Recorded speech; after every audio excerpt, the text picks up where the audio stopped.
आज से लगभग 7000 साल पहले दक्षिण पश्चिम एशिया में टिग्रिस और यूफ्रेट्स नदियों के बीच उपजाऊ मैदानों में एक अद्भुत सभ्यता का उदय हुआ था। इसे सुमेरियन सभ्यता के नाम से जाना जाता है। यह सभ्यता महाजल प्रलय के बाद मानव द्वारा बनाई गई पहली मानव सभ्यता थी और इसने आने वाली पीढ़ियों को प्रभावित करने वाले कई नए विचारों को जन्म दिया। लगभग 5500 ईसा पूर्व के आसपास खानाबदोश जनजातियां इन उपजाऊ मैदानों में बसने लगीं।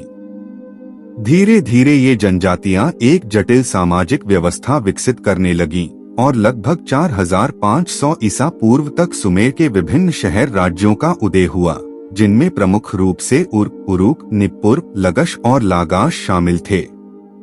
हर एक शहर राज्य का अपना एक शासक होता था, जिसे आमतौर पर एनसी की उपाधि दी जाती थी।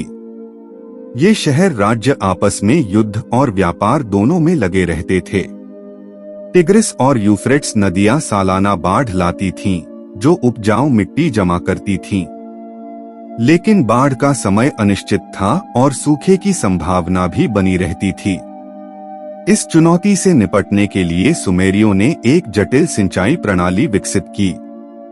उन्होंने नहरें, बांध और जलाशय बनाए, जिससे उन्हें कृषि के लिए जल नियंत्रण में महारत हासिल हुई। उन्होंने जौ, गेहूं, खजूर और सब्जियों की खेती की। सुमेरियों ने दुनिया की पहली लेखन प्रणाली यानी क्यूनिफॉर्म का आविष्कार किया। इस प्रणाली में नुकीले लेखनी यानी स्टाइलस का उपयोग करके गीली मिट्टी की गोलियों पर निशान लगाए जाते थे। ये निशान कील के आकार के होते थे, इसलिए इस प्रणाली को क्यूनिफॉर्म यानी कील के आकार का कहा जाता है। क्यूनिफॉर्म लिपि में सैकड़ों संकेत होते थे, जो शब्दों और ध्वनियों दोनों को दर्शाते थे। इस जटिल प्रणाली को सीखने में कई साल लग जाते थे और मुख्य रूप से पुजारी और लेखक ही इसे जानते थे। क्यूनिफॉर्म लिपि के कारण ही सुमेरियन इतिहास और संस्कृति के बारे में इतना कुछ जाना जा सका है। सुमेरियों ने मिट्टी की ईंटों से भव्य मंदिरों का निर्माण किया, जिन्हें जिग्गुरात कहा जाता था। ये मंदिर बहुमंजिला पिरामिडनुमा संरचनाएं थीं, जिनके शीर्ष पर देवताओं के मंदिर होते थे। सुमेरियों का मानना था कि जिग्गुरात पृथ्वी और स्वर्ग के बीच का संबंध स्थापित करते हैं। उन्होंने मिट्टी की ईंटों से बने महल, किले और दीवारें भी बनाईं। सुमेरियन धर्म। सुमेरियों का धर्म बहुदेववादी धर्म था।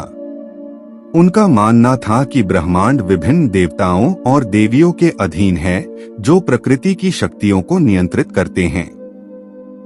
उनका मानना था कि ये देवता मनुष्यों से कहीं अधिक शक्तिशाली होते हैं, लेकिन क्रोधित होने पर क्रूर भी हो सकते हैं। इसलिए सुमेरियों का मुख्य धार्मिक लक्ष्य देवताओं को खुश करना और उनका प्रकोप रोकना था। सुमेरियंस का सर्वोच्च देवता आकाश का देवता यानी अन था, जिसे ब्रह्मांड का राजा माना जाता था। पृथ्वी की देवी को जीवन और उर्वरता की दात्री माना जाता था। एनलिल वायु, तूफान और कृषि का देवता था। इनन्ना प्रेम, युद्ध और शुक्र ग्रह की देवी थी। उतु सूर्य देवता थे, जबकि नन्ना चंद्रमा देवता थे। इनके अलावा अनेक अन्य देवता विशिष्ट नगरों या प्राकृतिक घटनाओं से जुड़े थे। सुमेरियों ने अपने देवताओं के लिए भव्य मंदिरों का निर्माण किया, जिन्हें जिग्गुरात कहा जाता था। ये बहुमंजिला पिरामिडनुमा संरचनाएं थीं, जिनके शीर्ष पर देवताओं के लिए मंदिर होते थे। सुमेरियों का मानना था कि जिग्गुरात पृथ्वी और स्वर्ग के बीच का संबंध स्थापित करते हैं। पुजारी मंदिरों में दैनिक अनुष्ठान करते थे, जिसमें बलिदान, प्रार्थना और भजन शामिल थे। सुमेरियों की कई मिथक कथाएं हैं, जो ब्रह्मांड की उत्पत्ति, देवताओं के कारनामों और मृत्यु के बाद के जीवन की व्याख्या करती हैं। इन कथाओं में सबसे प्रसिद्ध गिलगमेश का महाकाव्य है, जो मानवता की नश्वरता और जीवन के अर्थ की खोज से संबंधित है। सुमेरियन धर्म ने उनके सामाजिक जीवन को गहराई से प्रभावित किया था। राजा को देवताओं का प्रतिनिधि माना जाता था और उसका कर्तव्य यह सुनिश्चित करना था कि भूमि पर देवी इच्छा का पालन हो। पुजारियों का एक शक्तिशाली वर्ग था जो मंदिरों का प्रबंधन करता था और देवताओं से संपर्क करने के लिए मध्यस्थ के रूप में कार्य करता था। सुमेरियन धर्म ने युद्ध और हिंसा को भी प्रभावित किया। युद्ध को अक्सर देवताओं के बीच संघर्ष का प्रतिबिंब माना जाता था और विजेता को यह दावा करने का अधिकार था कि उसके देवता अधिक शक्तिशाली थे। सुमेरियन सभ्यता का पतन। यह शक्तिशाली सुमेरियन सभ्यता लगभग 2000 ईसा पूर्व के आसपास अचानक पतन की ओर जाने लगी। सुमेरियन सभ्यता के पतन के कारण आज भी इतिहासकारों के बीच बहस का विषय हैं। आइए हम उन सिद्धांतों पर गौर करें जो इस पतन की व्याख्या करने का प्रयास करते हैं। मेसोपोटामिया की समृद्धि टिग्रिस और यूफ्रेट्स नदियों द्वारा लाए गए उपजाऊ मैदानों पर निर्भर करती थी। जलवायु परिवर्तन ने इन नदियों के प्रवाह को प्रभावित किया। सूखे की अवधि और अनियमित बाढ़ों ने फसलों को नष्ट कर दिया, जिससे खाद्य आपूर्ति में कमी आई होगी। इससे अकाल पड़ सकते थे, जिसने सामाजिक अशांति और कमजोर शासन को जन्म दिया। सुमेर विभिन्न स्वतंत्र शहर राज्यों का एक गठजोड़ था, जो अक्सर आपस में युद्ध करते थे। लगातार युद्धों ने संसाधनों को कम कर दिया और बुनियादी ढांचे को नष्ट कर दिया। कमजोर केंद्रीय शासन के अभाव में विभिन्न शहर राज्यों के बीच संघर्ष तेज हो गया, जिससे अराजकता फैल गई। मेसोपोटामिया खानाबदोश जनजातियों के लिए एक आकर्षक क्षेत्र था। खानाबदोश जनजातियों जैसे कि अक्कादियों ने सुमेरियन शहर राज्यों पर लगातार हमला किया और उन्हें लूट लिया।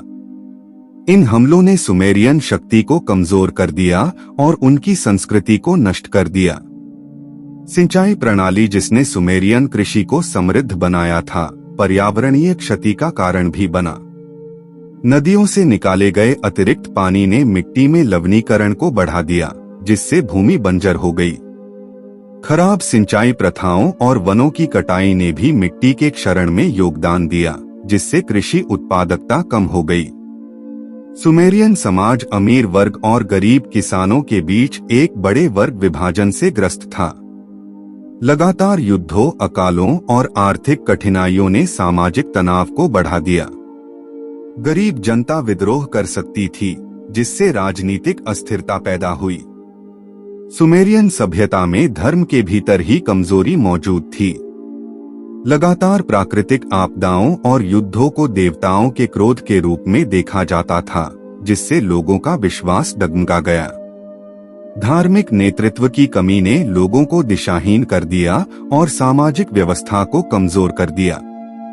तो इस तरह आपने महाजल प्रलय के बाद धरती की पहली मानव सभ्यता यानी सुमेरियन सभ्यता के बारे में सविस्तार से जाना। हमें आशा है कि यह वीडियो आपको पसंद आया होगा। इसी तरह की और अधिक ज्ञानवर्धक वीडियोज देखने के लिए कृपया नॉलेज ऑन टॉप चैनल के साथ जुड़े रहिए। धन्यवाद।